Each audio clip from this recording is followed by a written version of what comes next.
அமெரிக்காவில் 1939ஆம் ஆண்டு வெளியான சூப்பர்மேன் எண் 1 என்ற காமிக்ஸ் புத்தகத்தின் ஒரே ஒரு அரிய பிரதி 81 கோடி ரூபாய் க்கு ஏலம் போனது.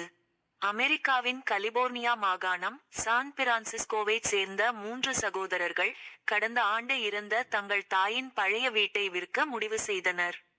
இதற்காக வீட்டை சுத்தம் செய்தபோது பரணில் சிலந்தி வலைகளுக்கு நடுவே பழைய செய்தித்தாள்கள், சில அட்டை பெட்டிகள் கிடந்தன.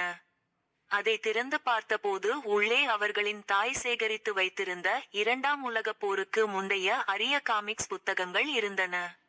அதில் 1939 இல் டிடெக்டிவ் காமிக்ஸ் இன்க் என்ற பதிப்பகம் வெளியிட்ட சூப்பர்மேன் எண் 1 என்ற காமிக்ஸ் புத்தகமும் இருந்தது. பெட்டியை கண்டுபிடித்ததும் 3 சகோதரர்களும் டெக்சாஸ் மாகாணம் டல்லாஸில் உள்ள ஹெரிடேஜ் ஏல நிறுவனத்திற்கு தகவல் தெரிவித்தனர். ஏல நிறுவனத்தின் காமிக்ஸ் நிபுணர் நேரில் சென்று புத்தகத்தை ஆய்வு செய்தார்.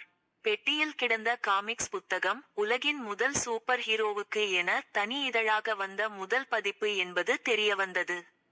5 லட்சம் பிரதிகள் அச்சிடப்பட்டதில் இன்று உலகம் முழுதும் 500க்கும் குறைவான பிரதிகள் தான் இருக்கின்றன. அதில் இருந்த ஒரு சிறிய விளம்பரம் மூலம் அது முதல் பதிப்பு என்பது உறுதியானது. புத்தகம் எந்த சேதமும் இல்லாமல் நிறமும் புத்தம் புதிதாக அப்படியே இருந்தது ஆச்சரியப்பட வைத்தது. இந்த புத்தகம் உலகில் மிக அதிக விலை கொடுத்து வாங்கப்பட்ட காமிக்ஸ் புத்தகம் என்ற சாதனையை படைத்துள்ளது. இந்த அரிய காமிக்ஸ் புத்தகம் 81 கோடி ரூபாய் க்கு ஏலத்தில் விற்பனையாகி உலக சாதனை படைத்துள்ளது. இதற்கு முன் சூப்பர்மேன் கதாபாத்திரத்தை உலகுக்கு அறிமுகப்படுத்திய ஆக்ஷன் காமிக்ஸ் எண் 1 என்ற புத்தகம் 52 கோடி ரூபாய் க்கு ஏலம் போனது உலக சாதனையாக கருதப்பட்டது.